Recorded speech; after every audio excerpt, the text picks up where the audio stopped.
Are we on now? Okay. Welcome to the Unitarian Universalist Fellowship of the Emerald Coast. My name is Amy Weisberg, and I will be your service leader this morning. Thank you all for braving the immense amounts of snow we had last night.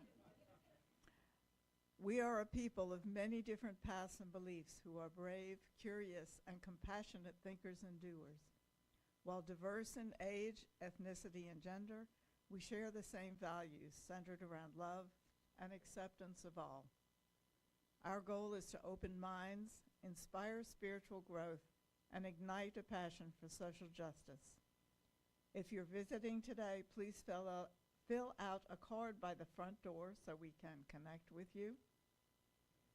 In your order of service, you'll find a description of upcoming services as well as announcements. We also have something we call second hour, which begins around 11:15. And second hour consists of small discussion groups.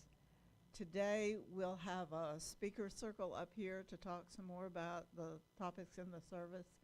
And I haven't seen Melissa or Cal. Cal's not coming. Melissa's not here. Okay, Melissa may be here in the library, but Cecile's not here, so no choir practice. So we'll see what happens. And so the announcement I want to call your attention to in the order of service is tomorrow is Martin Luther King Jr. Day, and the annual parade will be in Fort Walton Beach tomorrow. And the announcement starts at the Fort Walton Beach Civic Center Auditorium, and if you don't know where that is, you can ask somebody.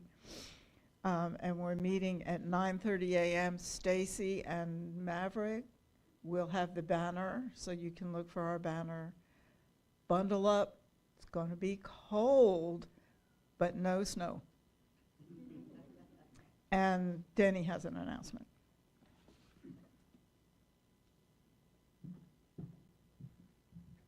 Good morning. I'm your treasurer, so you know what I'm talking about. Talk into the microphone. Oh, you know what I'm talking about. In the back are envelopes with your name on it, many names on it. It is your statement of how much you pledged and what our records show what you gave up until the end of December. And please take a look. If there's any issues, call me or email the admin, but usually call me and we can work that out. I use the honor system on that. You say, oh, I gave $100,000. I say, oh, okay, I'll write that down. Okay? The other thing is, for some of our new members, I messed up. You'd put down, oh, I'm going to give this amount for the year, and you would join in November. And I would write that down when you really meant for the full year, because then you wrote down a monthly, and I put down the full year. So your pledge may look a little high from what you expect to give till April. Our year ends in April and starts in 1 May, which means in a month you'll be listening to more of finance and the pledge drive of getting us all financially set. Isn't this fun to talk about? I think it is.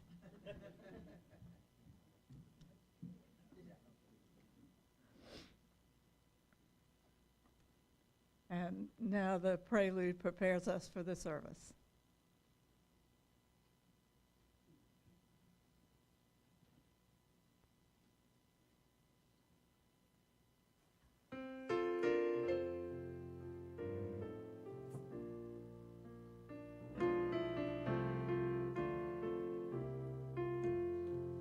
I have decided to stick with love.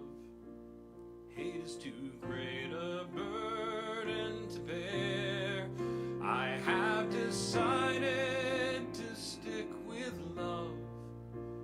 Hate is too great a burden to bear. I have decided to stick with love. Hate is too great a burden to bear. I have decided to stick with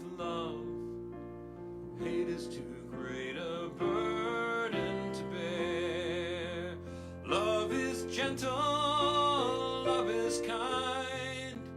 Love is the only answer in hard times. Hate solves nothing and brings us down.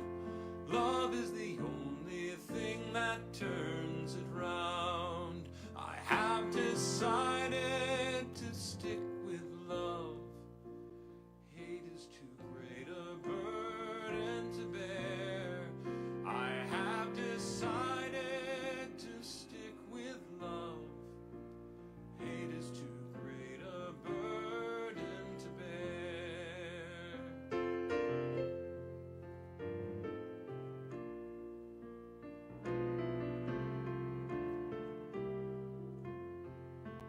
Dream of love, dream with your heart.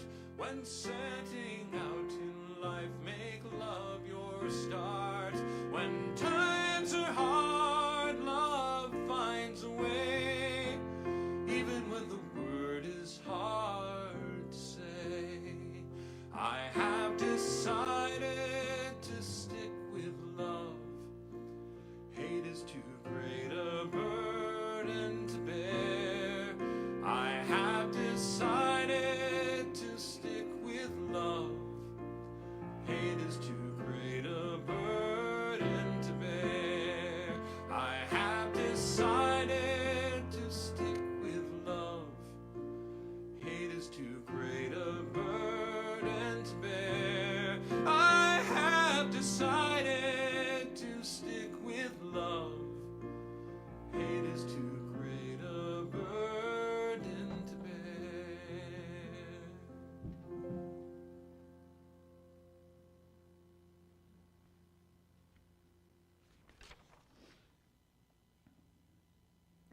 And I think Daniel said he would light the chalice this morning.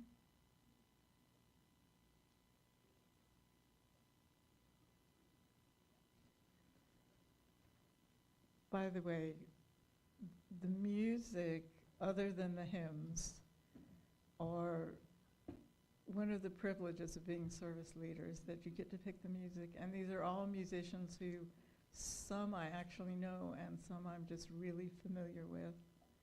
So it's all like my thing.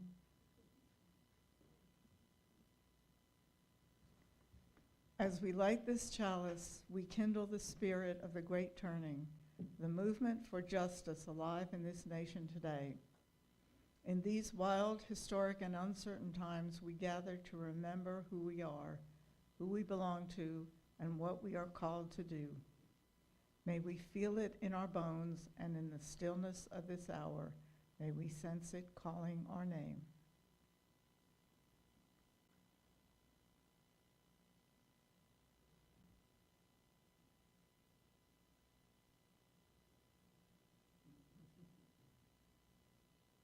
Good morning.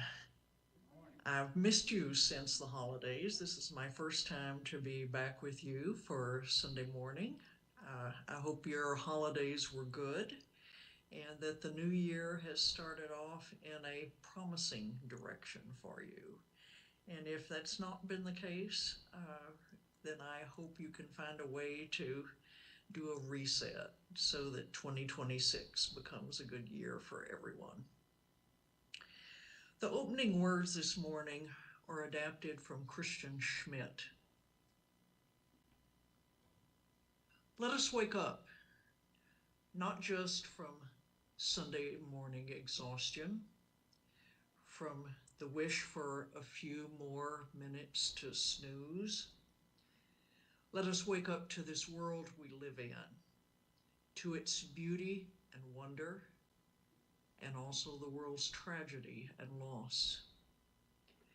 We must wake up to the idea that our wholeness, our lives, are only as complete as the lives of those around us, of those we are inextricably tied together in a network of mutuality, of which all of us are a part. Let us wake up. Let us stay awake. And now, in this time and place, Let us worship together.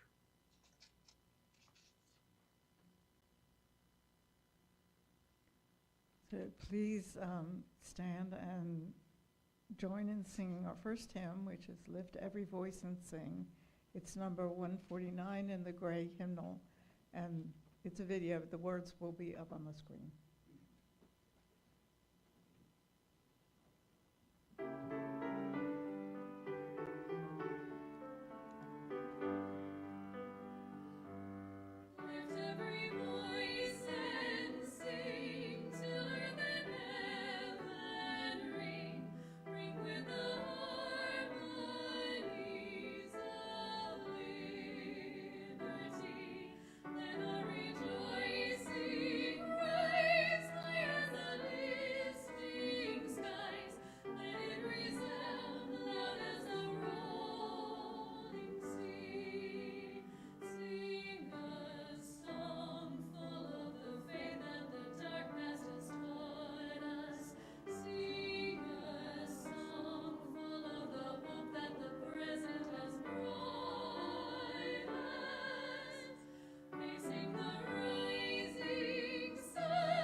And now it's a time for all ages, and I believe Rachel has a book to share with us.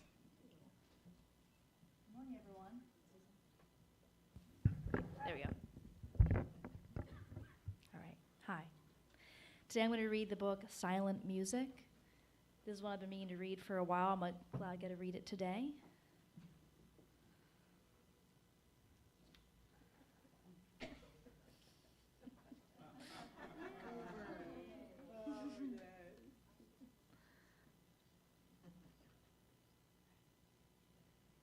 My name is Ali. I live in Baghdad.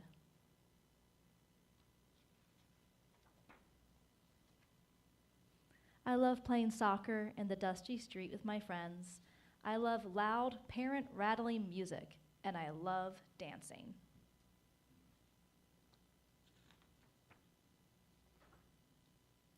But most of all, I love calligraphy, writing the letters of my language and making them go from right to left across the page. I love to make the ink flow from my pen stopping and starting, gliding and sweeping, leaping, dancing to the silent music in my head.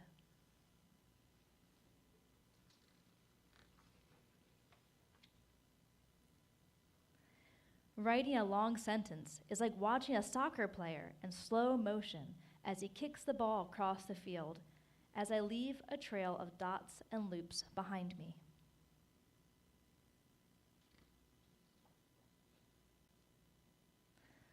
Some words are easier to write than others. The letters loop together and make beautiful shapes all by themselves, like the word Yasmin, my sister's name. It just flows from my pen.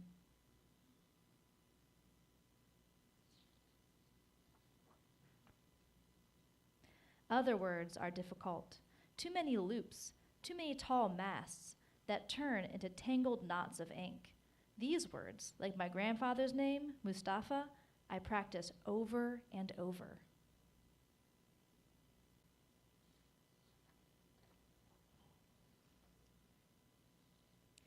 I am always writing and doodling on the margins of newspapers and magazines, old envelopes and faded receipts, everywhere, even on the fogged up windows in wintertime or on the mirror in the bathroom.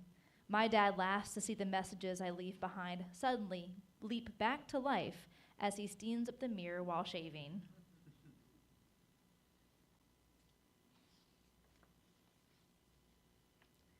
My mother jokes and calls me Yakut, after the most famous calligrapher in the world. He lived in Baghdad too, 800 years ago. He practiced writing every day. He invented new ways of making letters. He was a genius. I don't tell anyone, but he is my secret hero because he could create such beauty.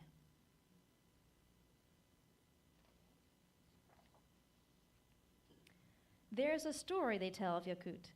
One fearful day in the year 1258, Mongols attacked Baghdad. As they burned the city and killed hundreds of thousands of people, Yakut fled to a high tower. There Yakut created beauty. He shut out the horror and wrote glistening letters of rhythm and grace.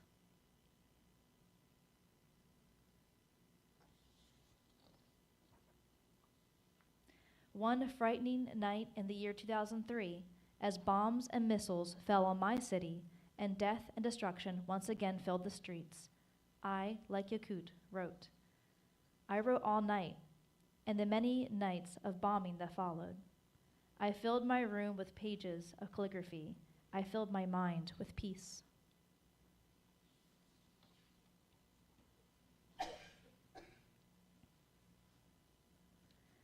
Now the night bombing has stopped, and one more has become another. So I keep writing, the easy words and the hard-to-write ones.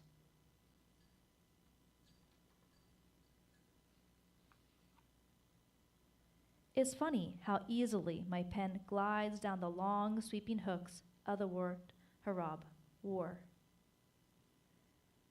How stubbornly it resists me when I make the difficult waves and slanted staff of salam, peace.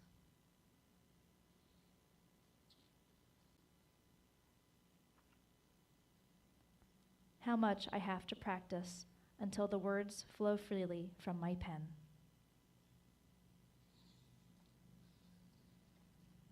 Okay, thank you.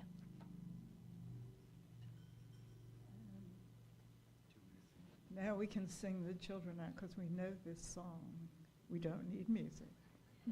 Go now in peace, go now in peace. May the spirit of love surround you everywhere, everywhere you may go. And now it's time for us to share our joys and concerns. You are invited to briefly share events in your life so we may support and celebrate together. Please do not share others' personal information without their permission.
And now we'll have meditation and prayer from our minister.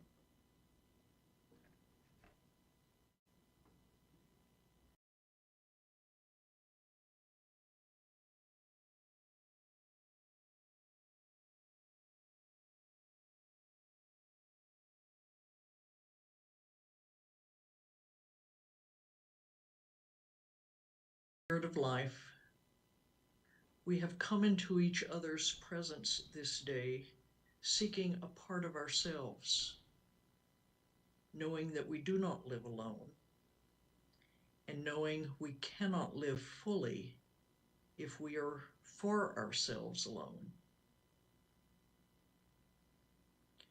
We gather in thanks for the life and ministry of Martin Luther King Jr., not because we wish to worship him as a saint, but because we wish to embody his dream as a possibility we make real. And we gather with full knowledge of our shortcomings. Our lives set before us many tasks, and often we're not equal to them. We fall short of our own expectations. We find that we do not know enough. We're not always patient. We fall into anger. We cannot find the strength. We lack the vision. We wait in vain for wisdom. So we dedicate this time this morning to renewing our hope. May the stories we share give us courage. May the songs we sing give us hope. May the words we speak give us wisdom. And may the touch of hands, the sight of faces, the sound of voices restore in us faith that this world may be made whole with all its people one. May it be so. Amen.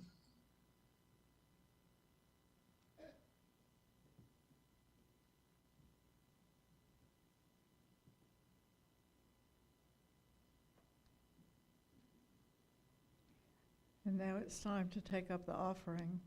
After our song of dedication, greeters will take up the offering. Generosity is a spiritual practice. Our fellowship is supported by our pledges and donations. If you are paying your pledge with a check today, please make a note on the memo line. We also have a tradition we call Share the Plate, where we split equally all cash donations and checks not marked as pledges with a local charity. Our Share the Plate partner for January is Shelter House. Shelter House is the state-certified domestic violence center for Okaloosa and Walton counties. From you I receive, to you I give, together we share, and by this we live. It's time for freedom, freedom, freedom. It's time for freedom. It's time for freedom, freedom, freedom. It's time for freedom. It's time, it's time, it's time for change. It's time, it's time, it's time for hope. It's time, it's time, it's time for peace. It's time, it's time, it's time for love. It's time for freedom, freedom, freedom. It's time for freedom. It's time for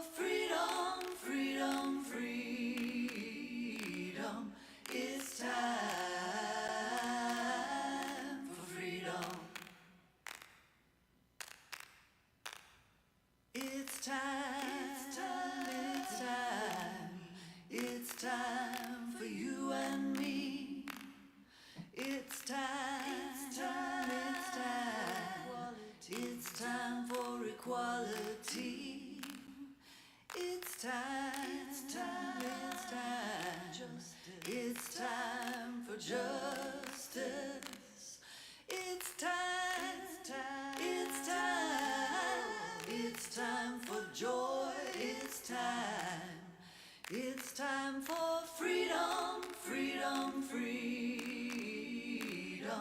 It's time for freedom. It's time for freedom, freedom, freedom. It's time for freedom. It's time, it's time, it's time to stand tall. It's time, it's time, it's time to stand together. It's time, it's time, it's time to stand strong. It's time, it's time, it's time for joy. It's time for freedom, freedom, freedom. It's time for freedom. It's time for freedom, freedom, freedom. It's time for freedom. It's time, it's time. Keep on moving on. It's time, keep on moving forward, moving on. It's time, keep on moving on. It's time, keep on moving forward, moving on. It's time, keep on moving on. It's time, keep on moving forward. It's time for freedom, freedom, freedom. It's time for freedom. It's time for freedom, freedom, freedom. It's time for freedom.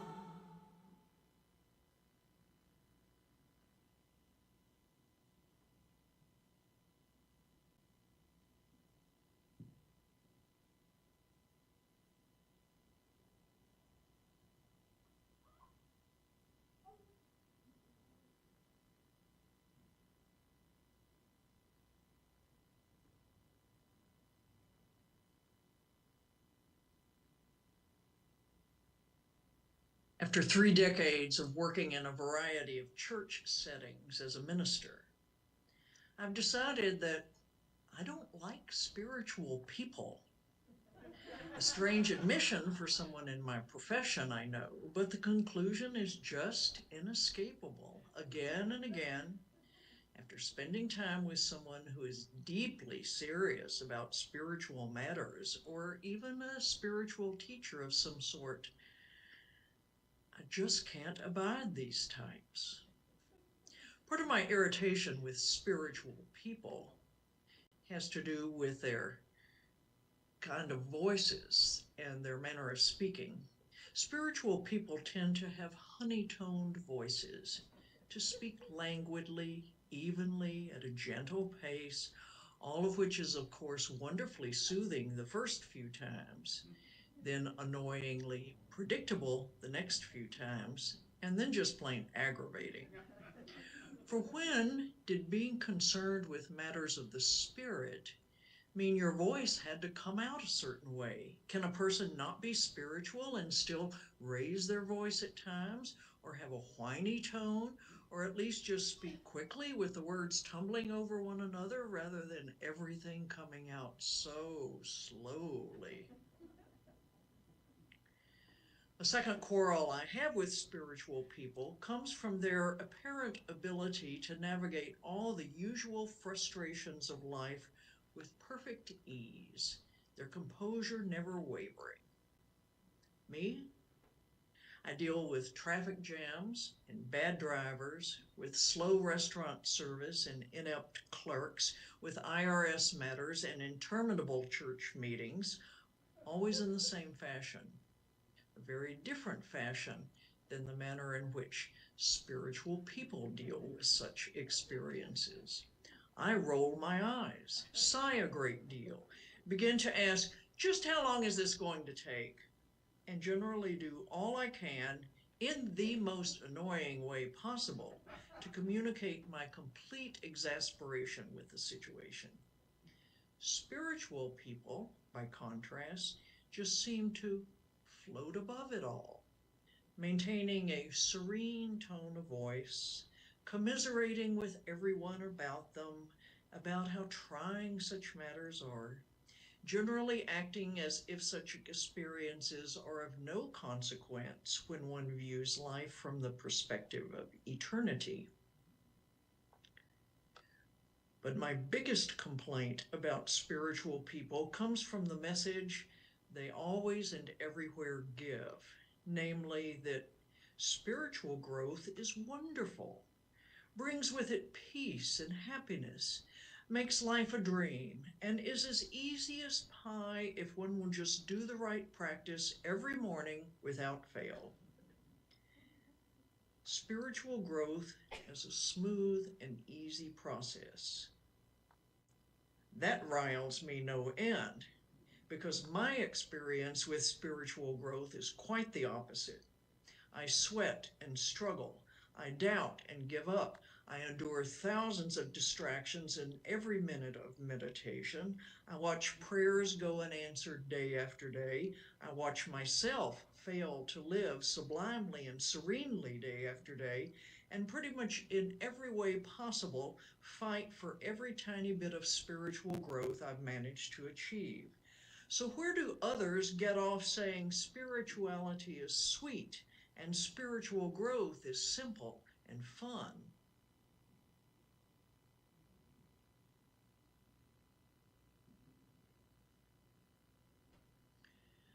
Among our 7 principles, the core statements of where we come together as Unitarian Universalists, the 3rd principle says we affirm and promote encouragement to spiritual growth in our congregations. While encouraging spiritual growth in church would seem to be a no-brainer, since people have associated spiritual growth with churches ever since the first church organized itself, this particular principle is more subtle than it may appear in its linking of spiritual growth and church. I believe that particular linkage shows up because Unitarian and Unitarian Universalists by and large look for spiritual growth out in the larger world. That is, we've not typically limited our spiritual explorations to whatever might be offered by the particular church we belong to, but we have felt free to study Buddhist meditation with the nearest Sangha, looked for yoga teachers in the community, taken world religions classes through a college or university, seen our engagement in social justice work as spiritual growth while we pursued it through volunteering at homeless shelters and joining advocacy groups. This is a wonderful strength of our spiritual path, this recognition that spiritual growth is not limited to something going on at church on Sunday, but happens in all the arenas of our lives, and maybe even is more likely to happen in those arenas that take us outside church. Yet this principle, unlike the others, makes plain that encouragement to spiritual growth is affirmed and promoted in the congregation. When I first ran across it, I initially believed it was a call for us to offer specific classes that would support spiritual growth. And while that may be part of the meaning, there is a deeper meaning being pointed to. That deeper meaning, I believe, has a lot to do with those annoying spiritual people I so dislike.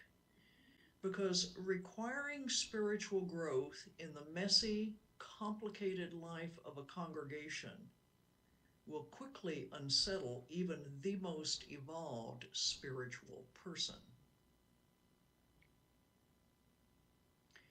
Within the walls of this fellowship, within the walls of any church, can be found a wonderfully diverse assortment of people, perhaps not diverse in a racial or ethnic sense, but diverse in terms of life experiences and the unique ways those experiences come to expression in a personality.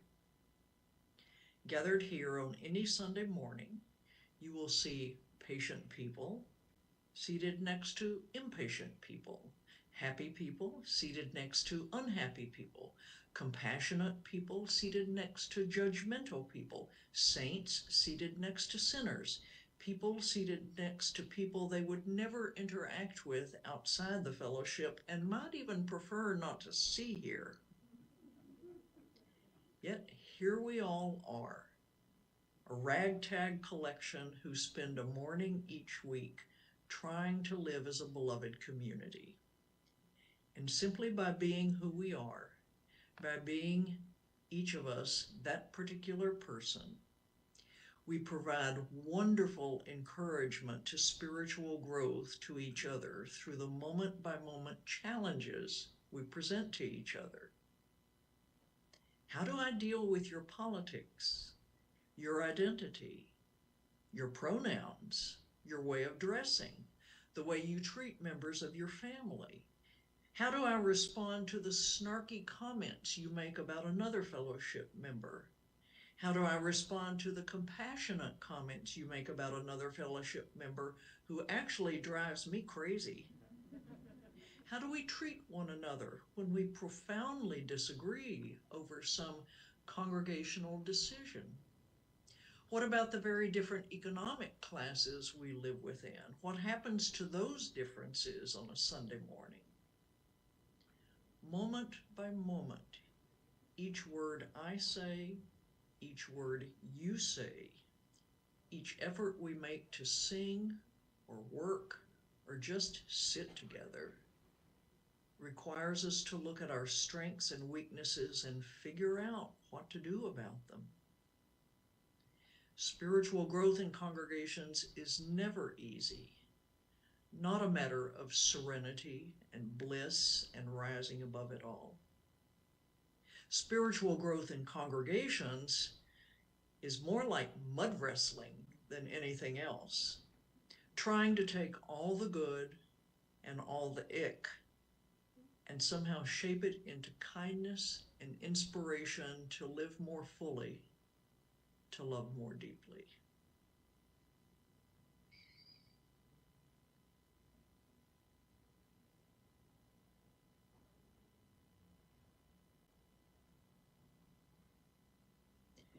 The celebration we mark tomorrow for Reverend Dr. Martin Luther King is a celebration of one of those spiritual people who is nothing like the annoying types I described earlier. Dr. King was eloquent and inspiring and courageous, qualities that spiritual people often have. And he could work miracles with words and images that leave me astonished and powerfully moved. I also believe he is more than the stereotypical spiritual type because he was a deeply flawed man, and that he could be inspiring and courageous even with those flaws is testimony to the depth and power of his spirituality. But more than his celebrated qualities, I believe King was a truly spiritual person, as opposed to those who work so hard to come across as spiritual people, because he repeatedly talked about the suffering that spiritual growth brings when that growth is translated into actions for justice. Never did King gloss over the real pain he and those who followed him had endured for such a very long time, would continue to endure even when progress was being made. He was clear that the longed-for day of freedom and equality was off in the future, not around the next corner. And the path to that longed-for day absolutely was going to be hard, really hard, so hard it might seem impossible to keep going. And yet, with all that talk of suffering, King kept linking it to growth and meaning in every image he lifted up. The suffering was not just the random badness of life, not just evil to fight against, but suffering held embedded within it the seeds of transformation, which meant there was to be no sidestepping of it. The only way out would be the way through. And by going through suffering, King taught, the freedom being sought would be reached, even though it might seem impossible to imagine. We will hew out of this mountain of despair a stone of hope, he said.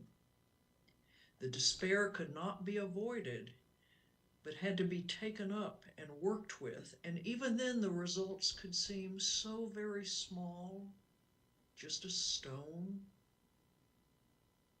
But that stone was a stone of hope, and bit by bit, those stones could amount to something large and real.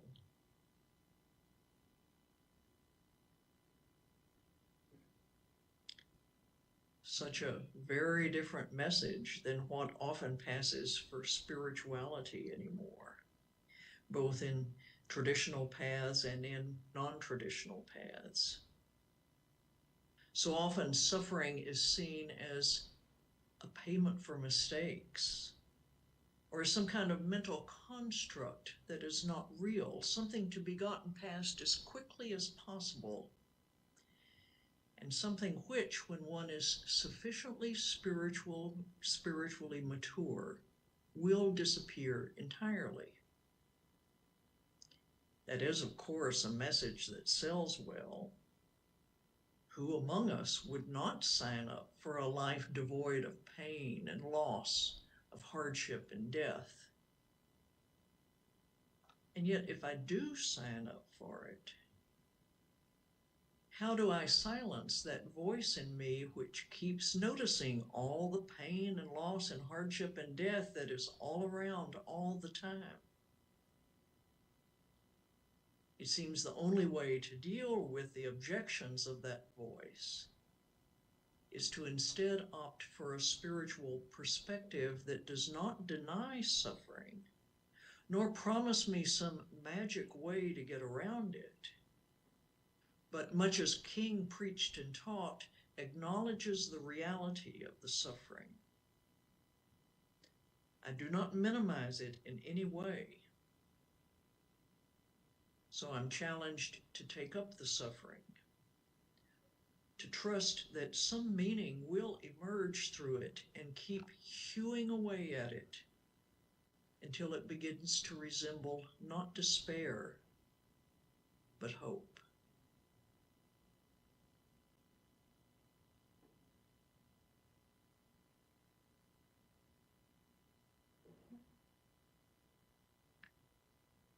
Dr. King's last publication was entitled, "Where Do We Go From Here? Chaos or Community?" That he saw those polarities before us in our justice work was foresightful, in part because justice work can often seem to invite chaos, as it includes dismantling structures and our being willing to create new structures and perhaps live in a kind of limbo for a while as we figure out just what new structures we need. At the present time, in the present state of our culture, it can seem most days that the choice overall is being made for chaos, for destruction with no concern for rebuilding, a choice for encouraging fear, rage.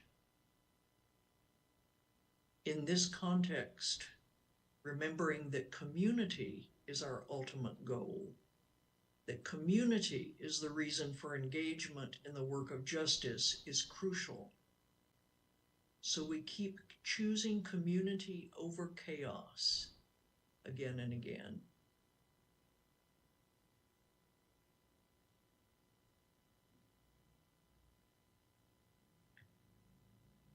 Poet T.S. Eliot concluded one section of his 4 quartets with a prayer that asked, "Teach us to care and not to care. Teach us to sit still even among these rocks." Those lines echo in me often when I find myself impatient, fearful, trying to find some way past whatever is troubling me, to find some way beyond this present time of chaos around us. To care enough to take a hard experience seriously. To not care in the sense of believing that somehow it is entirely up to me to work things out. And hardest of all, to be willing to just be there, to sit still among the rocks of suffering, not in the spirit of resignation, not abandoning the work for justice, but also not refusing to sit among the rocks, to sit and hold fast to hope that change will come, that meaning will emerge, that all is not lost. As you head into tomorrow, when we remember the inspiring work of Dr. King, maybe take a moment to look at the places of pain in your life presently, in the lives of those you love, in the lives of people who are despairing all around us. Look and see whether there might be a place to grab hold and start hewing. We could use more stones of hope these days, and we owe more of those stones to our suffering world. May it be so. Amen.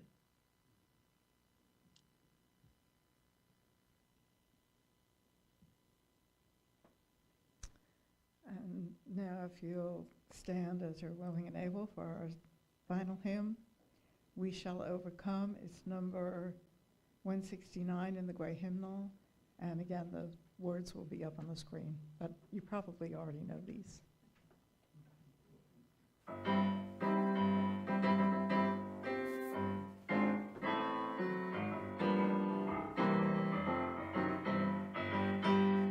We shall overcome. We shall overcome. We shall overcome someday. Oh, deep in our heart.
As I extinguish the chalice this morning, I offer these words from Adam Slate.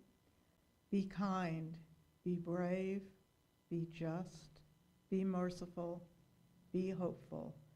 This is how we keep the chalice flame burning until we are together again to light it anew.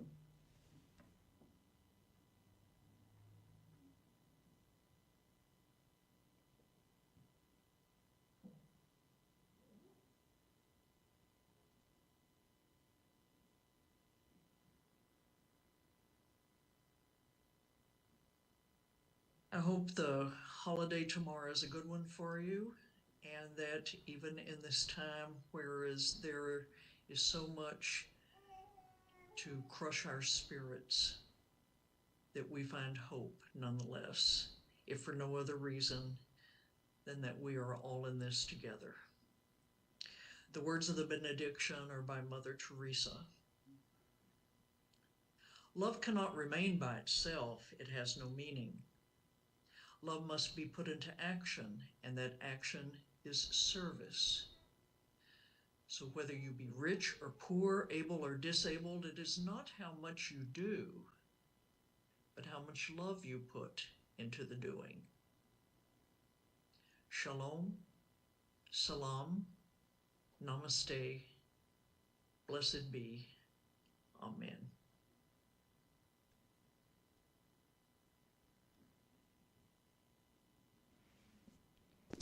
Our postlude today is, you'll recognize the music, even though it's just an instrumental.